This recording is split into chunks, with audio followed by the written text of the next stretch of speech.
Bagaimana cara membayar puasa yang batal karena ibu hamil? Ibu hamil yang tak puasa Ramadan kemarin, dia tak berpuasa itu karena dirinya, karena badannya lemah, karena badannya tak sanggup, maka dia qadha saja. Tapi kalau ada unsur anaknya, kata dokter SPOG, spesialis kandungan, ibu tak bisa puasa ini karena anaknya lemah. Ada unsur ekstern di luar dirinya, unsur anaknya, unsur janinnya, maka dia kena dua, qadha plus fidyah. Begitu menurut mazhab Syafi'i.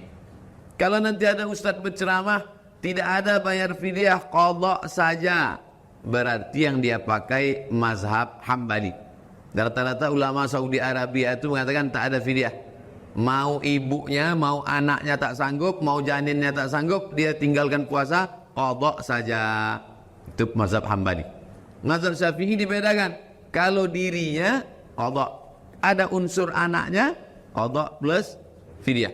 Kalau nanti ada ustadz berceramah, tak usah qadha, tak usah qadha, bayar fidyah saja cukup. Pendapat Abdullah bin Umar dengan Abdullah bin Abbas. Tapi saya lebih condong kepada mazhab Syafi'i, lebih selamat, lebih tinggi kehati-hatiannya.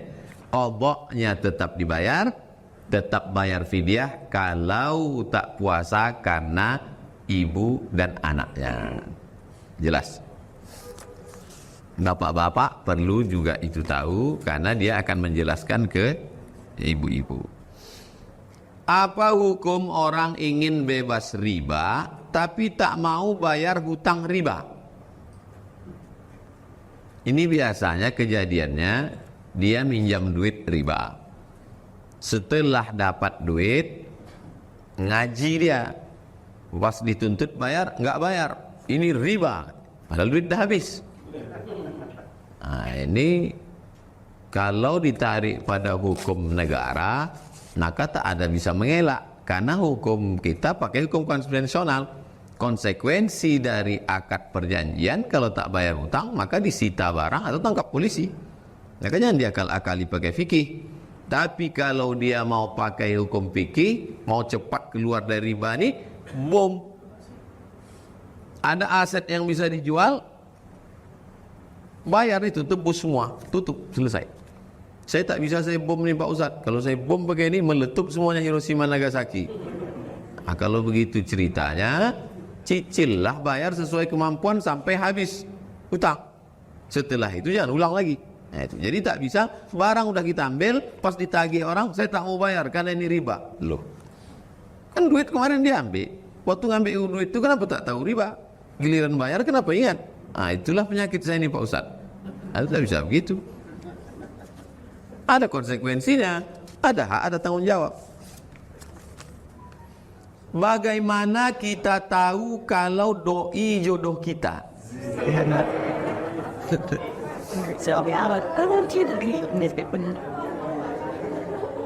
Dalam hidup ini ada yang bisa memilih, ada yang tak bisa memilih. Lahir sebagai orang Melayu di Riau, itu bisa memilih atau tak bisa memilih? Tak bisa memilih. Kalau dulu boleh bisa memilih, mungkin kita mau jadi bule. Ini tak bisa memilih. Ini namanya musayyar. Musayyar itu macam wayang yang dimainkan oleh dalang. Belok ke kiri, belok ke kanan, tak bisa memilih. Menjadi laki-laki, bisa memilih atau tidak? Tak bisa memilih. Menjadi perempuan juga tak bisa milih. Kita terima. Tapi nikah dengan si A atau dengan si B, bisa tak milih? Bisa milih. Datang ke pengajian atau tak datang, minum khamar atau minum kopi, itu bisa memilih. Oleh sebab itu Allah kasih mata, Allah kasih telinga, Allah kasih kudrat, Allah kasih iradat, Allah kasih al-kasbu wal ikhtiyar. Jadi kalau ada nanti orang mengatakan tak ada takdir itu, Qadariyah, ahli bid'ah, Mu'tazilah.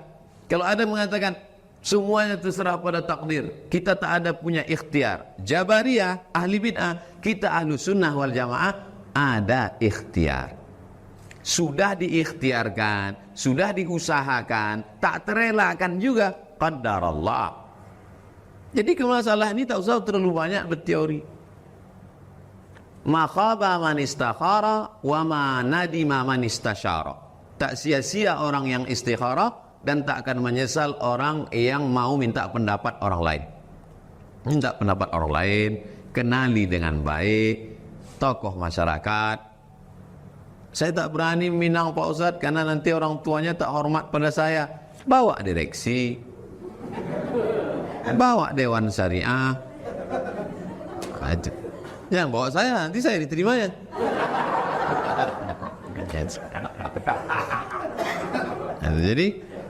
Jadi tak usah terlalu banyak berteori.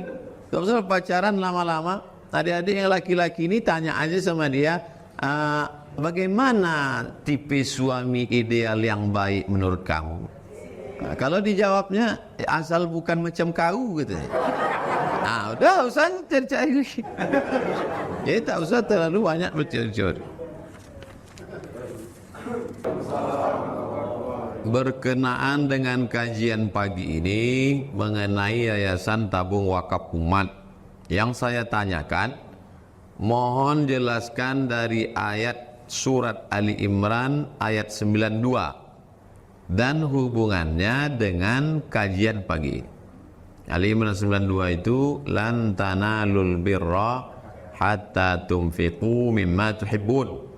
Kamu tidak akan mendapatkan albirra, kebaikan, hatta tunfiqu mimma tuhibbun, sampai yang kamu infakkan, yang kamu wakafkan, yang kamu sedekahkan, mana yang kamu suka, mana yang paling kamu cinta, itulah yang kamu wakafkan. 100.000 dengan 10.000, mana yang paling suka? Mana yang paling suka, itulah yang diwakafkan. Saya susah untuk meyakinkan bahwa yang kita punya ini semuanya tinggal. Padahal semua orang mati meninggalkan itu. Bolak-balik orang-orang kaya, pejabat-pejabat mati, rumahnya tinggal, mobilnya tinggal, anaknya tinggal, semua tinggal. Yang dibawa 2-3 helai kain kapan, masuk, dikubur, ditinggal. Tapi sampai hari ini susah kita meyakinkan umat bahwa semua itu tinggal, walaupun sudah ada buktinya tinggal. Memang begitulah rupanya sulitnya masalah akhirat ini. Padahal buktinya sudah banyak. Kalau pergi kita naik sampan di tepi Sungai Siak, tengok kanan kiri rumah-rumah tua yang 30-40 tahun yang lalu itu rumah orang-orang kaya, sekarang sudah dibelumut, lapuk, tinggal. Rumahnya tinggal, tanahnya tinggal, semua tinggal. Apa dulu yang disedekahkan, diwakafkan, itulah dibawa mati. Jadi saya setelah terbentuknya tabung wakaf umat ini, plong, tenang, tak ada beban. Kalau dulu ada beban, seandainya saya mati ditanya Allah Ta'ala, hai orang Pekanbaru, kenapa kalian tak berwakaf?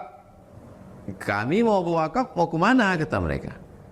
Tapi setelah dibuat ini, kami sudah sosialisasi, masuk kantor, keluar kantor, masuk bank, keluar bank, masuk rumah sakit, sudah kami sampaikan. Tak juga orang mau berwakaf, lepas sudah. Abdul Somad, sudah kau buat? Udah. Mungkin mereka tak percaya karena kau buat sendirian, takut mereka kau makan. Kami 35 orang. Jadi tak ada alasan lagi. Jadi apa yang paling kita suka, kita cinta, itu yang kita wakafkan. Karena itu yang kekal. Yang lain habis dibagi sebagai harta warisan. Tak bersisa sedikit pun. Rumah tu habis mereka jual, kos-kosan tu habis mereka bagi-bagi, duit di bank tu habis semua untuk ahli waris. Yang untuk kita adalah apa yang kita wakafkan, itu yang kita buat mati.